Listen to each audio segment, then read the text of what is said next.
अस्सलाम वालेकुम गाइस, मेरा नाम अली और आप देख रहे हैं अली स्पोर्ट्स। अगेन देखना तो माता मैं शदरा हमने टॉप सेगमेंट चैनल पर पहली दफ़ा है तो मेरे चैनल को सब्सक्राइब करना ना भूलें, साथ में बेल को प्रेस करना भूलें ताकि आपको नई से नई क्रिकेट न्यूज़ अपडेट मिलती रहे। तो जी हाँ दोस्तों, भाई जो पाकिस्तान ने कल पकड़ के बजा दिया है अफगानिस्तान का ट्राई नेशन सीरीज़ का फाइनल में, तो क्या अच्छा सा ये मैच देखने को। तो मतलब इस तरह के यार मैच देखने में और ज़्यादा मज़ा आता है, जो कि जिस गेम में क्रिकेट में मतलब कि कंपटीशन होती है, दोनों टीमें मुकाबला करती हैं। कभी एक मैच तो जो है अफगानिस्तान की तरफ जा रहा होता है और कभी मैच जो है पाकिस्तान की तरफ जा रहा था, लेकिन पाकिस्तान ने समहाउ मैनेज करके सब ने जो है मिलकर जो रन्स बोर्ड पे लगाए 141 रन्स कल। और फिर उसके जवाब में जब अफगानिस्तान बैटिंग करने आया तो मोहम्मद नवाज ने, बरार अहमद ने, सुफियान मुकीम ने, शहीन शाह अफरीदी ने, ठीक है, इन सब बॉलरों ने जो है ना पकड़ के बजा दिया घंटा अफगानिस्तान का।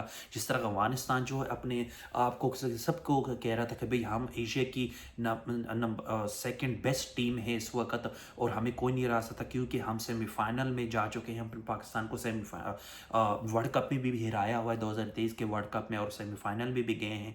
ये है वो है, मतलब बहुत सारी बातें। और मतलब कि और जिस तरह से वो पाकिस्तान के जैसे भी किसी खिलाड़ी को कल के मैच में आउट करते थे ना, और सेलिब्रेशन इस तरह करते थे कि मतलब ये वर्ल्ड कप का फाइनल मैच हो रहा है, और उनका जो क्राउड उनको जिस तरह से मतलब चीयर अप कर रहा था, और जिस तरह से वो पाकिस्तान के खिलाड़ियों के खिलाफ सेलिब्रेशन कर रहे थे, मैं देख के हैरान हो गया कि यार इन लोगों को क्या हो गया। ये वर्ल्ड कप, ये क्रिकेट, ये कोई दुनिया में जंग नहीं हो रही कि जिस तरह आप इस तरह से, इस तरह गुस्से से और इस तरह नफरत से देख रहे हो।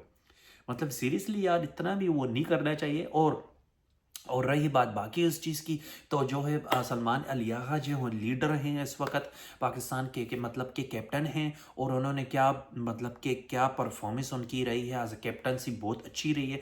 लेकिन सिर्फ मैं दो चीज़ों में उनको थोड़ा सा इनकी बात से डिसएग्री करता हूँ, जो कि कल उन्होंने प्रेस कॉन्फ्रेंस में कहा। ये मैच विनिंग के बाद जब वो आए तो उन्होंने बात की है, तो उन्होंने कहा है कि किसी सहाफ़ी ने पूछा है कि भाई जो मोहम्मद नवाज़ है, आपको उनके बारे में क्या कहना है। तो उसने कहा है एक सहाफ़ी को कि भाई मोहम्मद नवाज़ जब हमें स्कोर चाहिए होगा तो वह वो बैट्समैन है, तो जब बॉलिंग चाहिए होगी तो वो एज अ बॉलर है। तो मैं कहीं ना कहीं इस बात में डिसएग्री ज़रूर कहूँगा। वो इसलिए क्योंकि देखो मोहम्मद नवाज़ जो है ना आपके पास, वो एक बैटिंग ऑलराउंडर है, ना ही वो प्रॉपर स्पिनर है और ना ही वो एक सिर्फ बैट्समैन है, वो कि तो मिक्सचर है। और दूसरी बात यह है कि उसकी एक तो अच्छी फॉर्म लगी हुई है, और ऊपर से वो एक है भी यंग टैलेंटेड खिलाड़ी और अच्छा एक्टिव बंदा है, ठीक है ना। और वो आपको क्रूशियल मैच में स्कोर भी 30 40 रन 50 रन ज़्यादा ज़्यादा करके देगा, जो डाउन दी ऑर्डर में, मिडल ऑर्डर में। उसके अलावा जब आपको बॉल की ज़रूरत पड़ेगी तो वो तगड़ी बॉलिंग भी करा के देता, खास करके इस तरह की पिचों में, जिस तरह की पिच में ज़्यादा थोड़ी सी ग्रासी होती है और क्रैक होते पड़े होते हैं और बॉल ज़्यादा टर्न में हो रही होती है, ठीक है ना। और उसके अलावा जो उसकी जो वर्ल्ड कप में उठा के देख लो, बाबर आजम ने कहा था भाई जब मोहम्मद नवाज मेरा मैच विनर है, तो उस बात को लेकर जो बार बार आजम की जो वीडियो थी वो बहुत ज़्यादा वायरल हो गई, अभी भी जो है बहुत ज़्यादा वायरल हो रही है। हर कोई जो कहता है ना कि नवाज तू मेरा मैच विनर है, बाबर आजम की नकल उतार रहे हैं। और काफ़ी लोगों को मैंने देखा है कि कहते हुए कि नवाज तू मेरा मैच विनर है, और वाकई जो है जो नवाज मैच विनर ही है, इसमें कोई शक नहीं। क्योंकि जिस बंदे ने उस तरह कल से परफॉर्मेंस उसने दिखाई है, और पिछले 2 महीने से उठा के देख लो तो वो बांग्लादेश के खिलाफ में उसने भी अच्छी परफॉर्मेंस दिखाई थी, उससे पहले पीएसएल में भी अच्छी परफॉर्मेंस दिखाई थी। फिर उसने यहाँ पे यूएस में जब आया था वेस्ट इंडीज़ के खिलाफ खेलने के लिए, ठीक है, फ्लोरिडा में, तो उसने वहाँ पे भी अच्छी परफॉर्मेंस दिखाई है। उसके अलावा देखा जाए तो फिर बांग्लादेश गया तो वहाँ पे भी उसने अच्छी परफॉर्मेंस दिखाई है। फिर जो ट्राई नेशन सीरीज़ में या यूएई में खेलने गया है तो तब वहाँ पे भी अच्छी परफॉर्मेंस उसने दिखाई है, और उसने साबित प्रूव कर दी, सब लोगों को रोंग करके दिखाया कि भाई मैं वाकई एक प्लेयर हूँ, और मुझे कोई ऐसे वैसा गहरा नुतू नहीं समझना, ठीक है ना। और उसके अलावा बात की जाए तो जो बाकी एक्स क्रिकेटर थे उनकी मुंह पे मतलब मुंह बंद कर दिया गया है पाकिस्तान ने। वो तो कह रहे थे कि भाई मैं नाम तो नहीं लूँगा क्योंकि अब कोई फ़ायदा नहीं है नाम लेने का, ठीक है ना।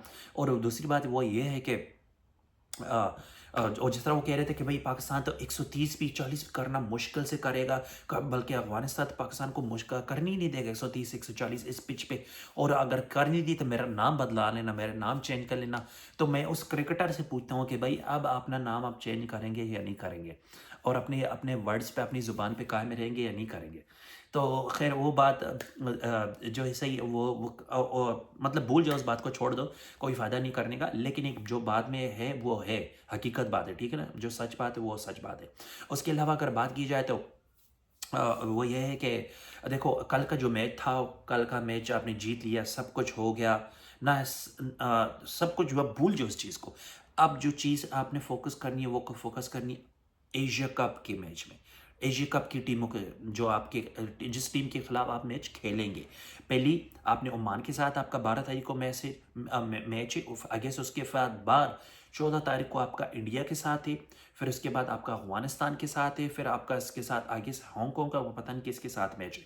तो ये आपके 4 मैच है, 4 मैच आपने एटलीस्ट जो है आपने, मेरे लिहाज से तो आपको सारे जीतने चाहिए। वो इसलिए मैं कह रहा हूँ कि देखो ऑब्वियसली हर कोई सारी टीमें, देखो एक टीम जो होती है ना वो सारे मैच कभी भी नहीं जीतती, जो कि हकीकत बात है, ठीक है ना, कोई भी टीम सारे मैच नहीं जीत सकती, ठीक है ना, क्योंकि हर टीम परफेक्ट नहीं होती और ज़रूरी नहीं कि हर टीम सारे मैच जीते, और जो अगली टीम है वो सिर्फ आपका मुंह देखने और फेंटा लगा के मार खा के चली जाए वापस, ऐसा तो नहीं होता ना, अगली टीम भी खेलनी आई है, वो भी टफ टाइम लेगी आपको, ठीक है ना। तो अगर बात की जाए उसके अलावा तो सलमान अली आगा से मेरी एक और रिक्वेस्ट है, वो ये है कि भाई सलमान अली आगा को अपने प्लेन 11 कॉम्बिनेशन थोड़ी और सही करनी पड़ेगी बैटिंग के हवाले से।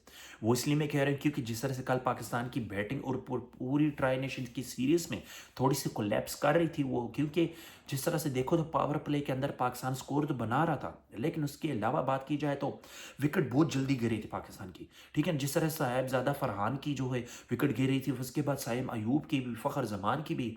उसके अलावा बात की जाए तो मिडल ऑर्डर में भी थोड़ा सा स्कोर बनाना चाहिए, जो कि हसन नवाज की थोड़ी सी आउट ऑफ फॉर्म हुआ है, ठीक है ना। तो फिर डाउन लोअर ऑर्डर जो बात की जाए तो उसमें भी आपको एक आधा बैट्समैन चाहिए होगा, जिस तरह के देखो फ़हीम अशरफ को आपको बाहर करना पड़ेगा, उसकी जगह 2 आपके पास प्लेयर पड़े हैं बैकअप के लिए, वो नंबर 1 हुसैन तलत, नंबर 2 आपका खुशदिल शाह। और हुसैन तलत जो है एक तो अच्छा उस लंबी हाइट का है, दूसरी बात है कि वो तगड़ा खेलने वाला, क्योंकि जो आपने उसको डाला था पिछली सीरीज में वेस्ट इंडीज़ के खिलाफ, उसने आपको 30 से 40 रन बना के दिए थे वेस्ट इंडीज़ के खिलाफ, ठीक है ना। तो उस एक तगड़ा टैलेंटेड बैट्समैन है, लेकिन यह कि आपको उसको मौका देना पड़ेगा डाउन दी ऑर्डर में, मिडल ऑर्डर में, ठीक है ना, लोअर दी ऑर्डर में। तो उसके अलावा और 2-3 ओवर भी वो करा सकता है पार्ट टाइम अगर ज़रूरत पड़े तो, अगर आपके मेन बॉलों को मार पड़ रही है तो तब।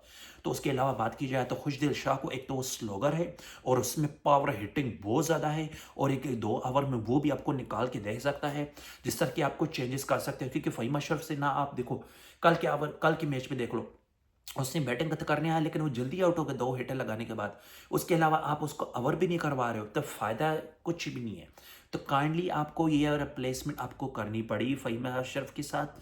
दूसरी बात, आपको 2 पेसर डालने पड़ेंगे जो कि शाहीन और हारिस रऊफ़ हैं। उसके अलावा आपको 2 स्पिनर वो भी खिलाने पड़ेंगे, और एक आपके साथ हो जाएगा नवाज़। कितने हो गए? 5 बॉलर हो गए, मोहम्मद नवाज़ को, दिन का एक ऑलराउंडर को डाल के, और उसके अलावा एक्स्ट्रा बॉलर अगर आपको चाहिए पार्ट टाइम के लिए तो आपके पास ऑप्शन बहुत सारे, आप तो खुद हैं। उसके अलावा दूसरा जो ऑप्शन है आपके पास वो ये है, खुशदिल शाह भी है, अगर उसको डालते हैं तो, या नहीं तो फिर हुसैन तलत भी, वो भी 2-3 ओवर आपको निकाल के दे सकता है अच्छे खासे। और उसके बाद आपको साइम अयूब भी, लेकिन मैं चाहता हूँ साइम अयूब से आप ओवर ना कराएं, क्योंकि आप उसको प्रेशर में डाल रहे हैं, वो इस तरह से डाल रहे हैं कि अगर आपने उसको बैटिंग में दिया, अगर बैटिंग से स्कोर नहीं हो रहा तो अगर बॉलिंग में देंगे तो फिर उसके माइंड में ये होगा कहीं ना कहीं कि यार मैंने बैटिंग में तो अच्छा नहीं किया, बॉलिंग में कराऊँ, कहीं मुझे बॉलिंग में मारना पड़ जाए तो फिर मेरे इस तरह से मेरी पोजीशन छीन सकती है, मतलब कि मेरी परफॉर्मेंस और भी ख़राब हो सकती है, तो वो कहीं ना कहीं बैट्समैन ख़राब हो जाता है। तो दूसरी बात ये है कि आपको साहिबजादा या किसी में एक ऑर्डर जो टॉप ऑर्डर बैट्समैन उसको बिठाना पड़ेगा, उसकी जगह फ़खर जमान को ऊपर अपनी जगह पे लाना पड़ेगा, और फ़खर जमान की जगह वन डाउन पे मोहम्मद हारिस को डालना पड़ेगा। अगर मोहम्मद हारिस को देखा जाए तो आप जितने भी मैचेस खेले हैं पिछले मैचेस, मोहम्मद हारिस ने अभी ये ट्राई नेशन सीरीज़ की आपने उसको 5वें छठे पे डाल के उसको थोड़ा सा प्रेशर मिला है, उस वजह से, क्योंकि उससे वो तेज़ स्कोर करने के चक्कर में उससे स्कोर नहीं हो रहे, और ऊपर से थोड़ा सा कहीं ना कहीं प्रेशर भी है मीडिया का, सोशल मीडिया का, क्योंकि उसने बाबर आजम, किसी हाफी ने उससे पूछा था कि यार बाबर आजम क्या टेस्ट क्रिकेट खेलनी चाहिए या प्रूव करनी चाहिए, तो उसने सिर्फ ये कहा कि हाँ करनी चाहिए बस। उसके अलावा फिर जो ना उसने मतलब जिससे ही उसने परफॉर्मेंस मतलब उससे स्कोर नहीं हो सके, तो कहीं ना कहीं इस वजह से प्रेशर में आ गया, जब जिसकी वजह से बाकी पूरी की ट्राई नेशन की सीरीज में उसका स्कोर बिल्कुल नहीं हो सका पांचों पांचों मैच में, ठीक है ना। तो जिसकी वजह से उसके ऊपर प्रेशर है, तो ये आपको प्रेशर में आपको अपने प्लेयर्स को निकालना पड़ेगा।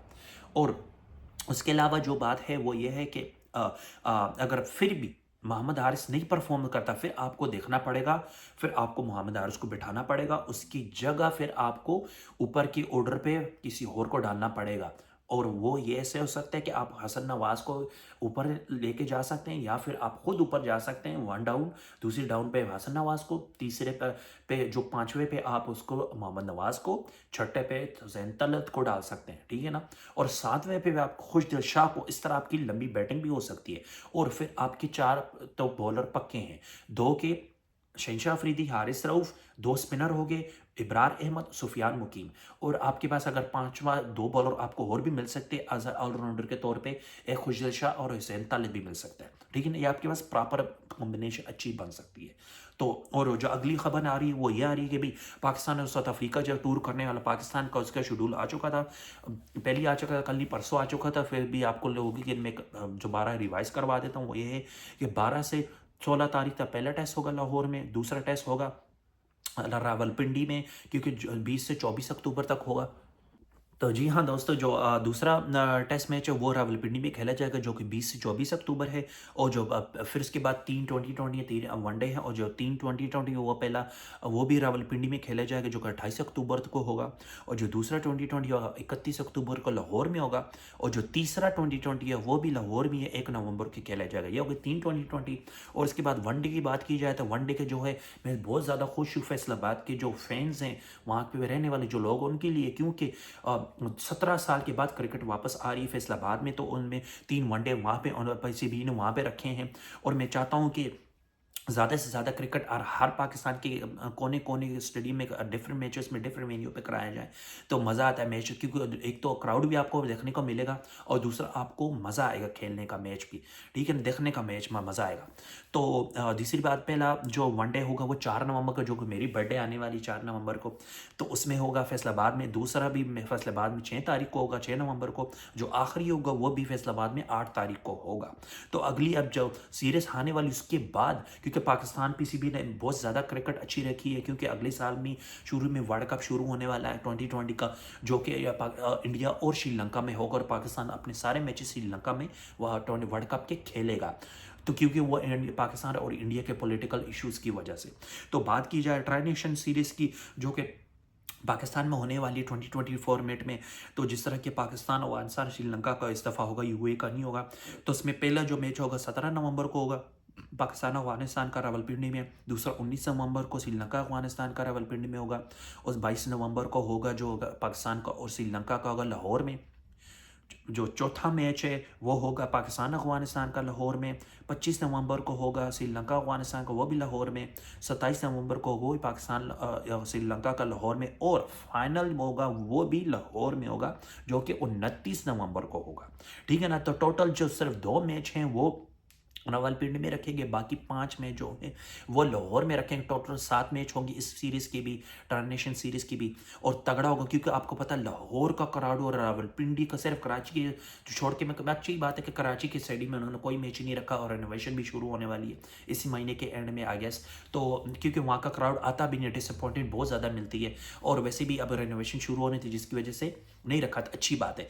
तो क्राउड जो कच्चा कच भरा होता स्टेडियम, और रावलपिंडी का भी और बाकी फैसलाबाद का, तो यार क्या बात है लोगों की, वहाँ तो मज़ा आता है देखने। और जो एक और आज शेड्यूल जारी किया गया है पीसीबी ने, वो ये किया गया है कि आज का जो स्केड्यूल बनाया गया, श्रीलंका पाकिस्तान का टूर करने वाली है, वो भी जल्द, और वो भी ट्राई नेशन से सीरीज से पहले।